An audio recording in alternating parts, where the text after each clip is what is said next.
Bring Us Back to God, a meditation. When I first moved to Lamont from my hometown of Ottawa, God led me to Community Christian Church. Community has a saying, helping people find their way back to God. Just as John prepared the people's hearts for Jesus, this church prepared my heart to make space to return to Him. I had distanced my heart far from God and His people. I was hurt and disillusioned and was tired of doing things God's way. In 2013, I met Chris. I felt fast and I fell hard. I had just spent 3 years single, getting to know myself and drawing close to God. I believed when the time was right, God would bring a guy into my life. Chris was charismatic and I was drawn instantly to him. He was a rather new Christian and a 1-year sober alcoholic. I loved how on fire he was for God. From the get-go, our relationship was toxic, although I could never see it. I quickly replaced God for Chris.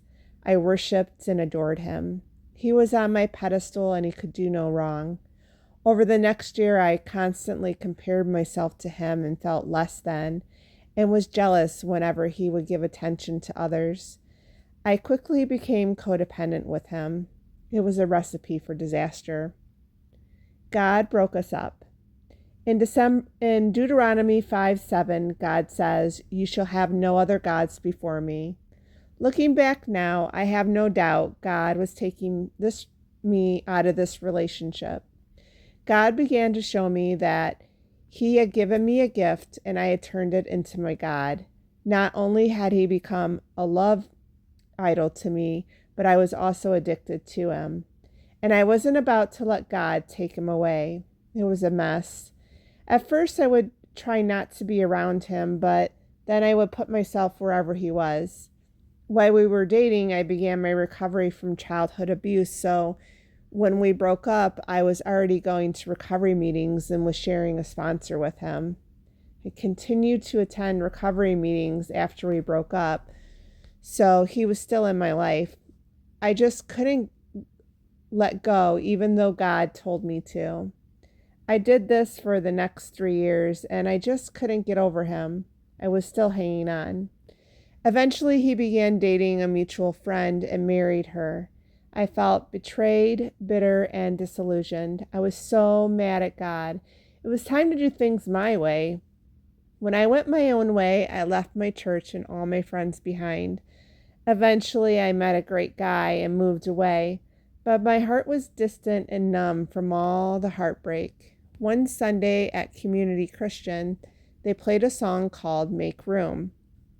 A longing began to draw me close to God. The song says, "I will make room for you to do whatever you want to." Slowly over the next 3 years, I began to make room. One thing God used to draw me close to Him was loneliness. Partly because when I moved out to Lamont, I didn't have any friends in my life, and also because I was living in a new place, I didn't know anyone, compounded by the fact that for the next 2 years, we were in the middle of a pandemic. God had made me lonely, so I could make room for Him, and that is what I did. One of the things that God did during this time was draw me close to my sister. Growing up, we were never close. My mom had always said to me, "I had your sister for you." Growing up with Mom was hard. We had our own struggles and pains and spent most of our early adulthood trying to heal from it. God had us on separate paths. As children, we suffered silently, not knowing. We both felt alone, insecure, and not accepted. It seemed, looking back now, that we could never be close as sisters as long as Mom was around, and it was no wonder because she either pitted us against each other or was jealous.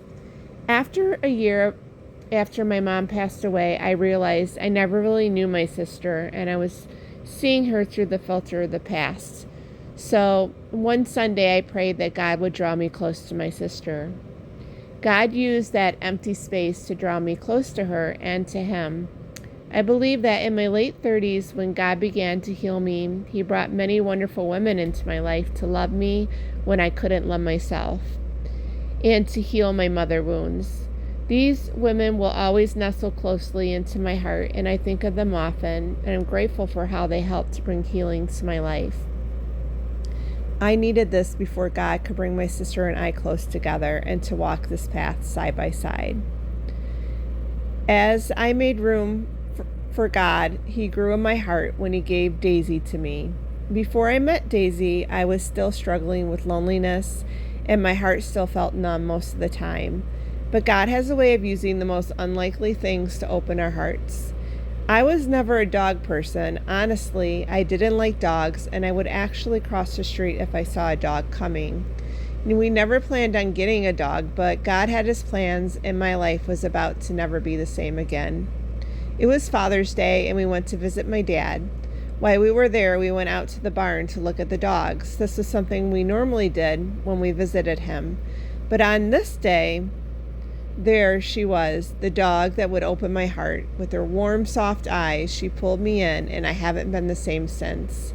I fell in love instantly, and she came home to live with us. For the next 3 months, I stopped working and took care of her. I can't explain how it happened. But my heart began to open again. This decision to get Daisy changed the course of my life because love began to open the door to my heart. When I made room for God, He began to guide me.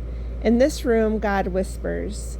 1 Kings 19:13 says, "After the fire died out, there was nothing but the sound of a calm breeze. And through this breeze, a gentle, quiet voice entered into Elijah's ears. God quietly reminded me of children. When I was young, I always knew I loved young children, and I felt a calling to become a teacher. And along the way, I became disillusioned and lost my dream. God opened the door, and I began to work with toddlers. My heart opened even more, and God brought affection into my heart once again. I just love those moments when you feel like you've come full circle.